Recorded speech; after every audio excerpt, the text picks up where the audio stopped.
फटाक 30 सेकंड में खबर डाउनलोड करें तक ऐप, लिंक डिस्क्रिप्शन में। पता चला कि नेपाल के द्वारे नदी के किनारे मछली के बहाने से लोग खरीद के लेके आते हैं। मछली के बहाने वो लेके आते हैं, ऊख में घुस जाते हैं और कारा के झूर में रख देते हैं, कहीं कहीं पाउच को छींट देते थे। और दीदी को मेरा सलाम और आदाब। मेरा नाम रुबीना खातून है। मैं अख्ता पूर्वी पंचायत वार्ड नंबर 10 प्रखंड सुप्पी जिला सीतामढ़ी की रहने वाली हूँ। और जीविका से पहले क्या मेरा समाज था और जीविका में जुड़ने के बाद क्या बदलाव हुआ, ये सामाजिक स्तर पर कुछ मेरे बात सभी को बताना चाह रही हूँ। जैसे देखते थे गांव में हम लोग संगठन में हमेशा चर्चा करते थे कि शराब से लेकर कितना ही दीदी हर घर में परेशान रहती थी। जब भी उसके पति पी कर आते थे तो अपनी पत्नी को बहुत मारते थे। और हर सामाजिक मुद्दा पर हम लोग अपने संगठन में प्रचार करते थे और बोलते थे, फिर भी हम लोग का कोई सुनने वाला नहीं था। जब बिहार सरकार के द्वारा नशा मुक्त अभियान चलाया गया, इसके लेकर हम लोग में बहुत सा उमंग और जोश के साथ है कि चलो अब तो हमारे साथ बिहार सरकार है और अब हम लोग कुछ भी कर सकते हैं।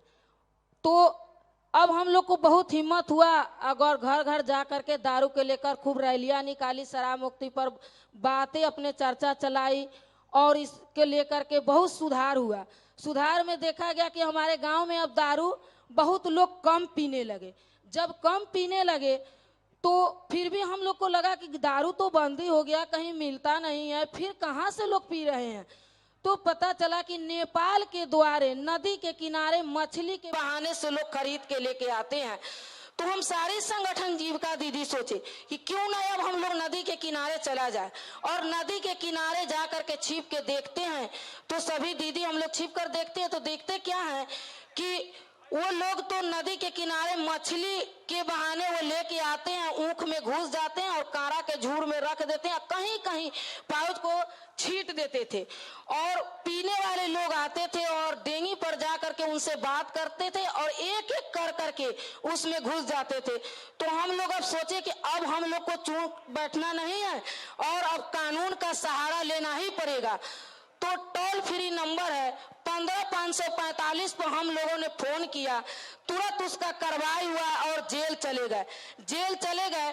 फिर भी भाई अब तो वो जेल चलेगा, अब कहां से लोग दारू पी रहे हैं, फिर भी हल्ला हो ही रहा है। तो हम लोग उतना पर चुप नहीं बैठे और न पीने वाले चुप बैठे। तो हम लोग को पता चला कि एक विकलांग जो है वो घर में ही दारू बनाते हैं। तो हम सारी दीदी अब संगठन की सोचे कि क्यों ना उसके घर चला जाए। अब संगठन के माध्यम से जब उनके घर गए तो देखे बासी चावल और मिठा से वो दारू बनाने का काम चालू कर दिए हैं। तो घर में से वो दारू का बर्तन, मिट्टी का हांडी था और क्या कहते हैं चूल्हा था, सभी को हम लोगों ने तोड़े और तोड़ करके फिर उसी समय सतत जीविकोपार्जन से सर्वे चल रहा था और सतत जीविकोपार्जन के तहत उस चुनाव कर दिए और चुनाव कर करके उसको गरीब में लिया और उनको किराना दुकान दिया गया। किराना दुकान से आज वो लोग अपने से चॉइस की कि हम किराना दुकान लेंगे और उनका किराना का दुकान चल रहा है। तो जीविका में जुड़ने के बाद और देखे कि हमारे समाज में ये तो कुछ न कुछ बदलाव तो हुआ और हम लोग जीविका के माध्यम से आज इतना आगे बढ़े हैं। वह जीविका का ही देन है कि आगे बढ़े और बिहार सरकारें हमारे साथ हैं जो हम लोग को इतना हिम्मत है। इसीलिए कहते हैं कि जब तक हम जिंदा रहेंगे ये काम आगे, मेरा संघर्ष और मेरी दीदी का संघर्ष चलता ही रहेगा। हम अकेली दीदी नहीं है, एक नहीं दो नहीं, हम हजारों दीदी हैं और इस काम को आगे बढ़ाने के लिए और नीतीश भैया को कदम से कदम मिलाकर चलेंगे, आगे बढ़ता ही रहेंगे। और इस महिला एकता न्यारी है, नशे धंधेबाज प्रभारी है। जय हिंद, जय भारत, जय जीविका, जय बिहार।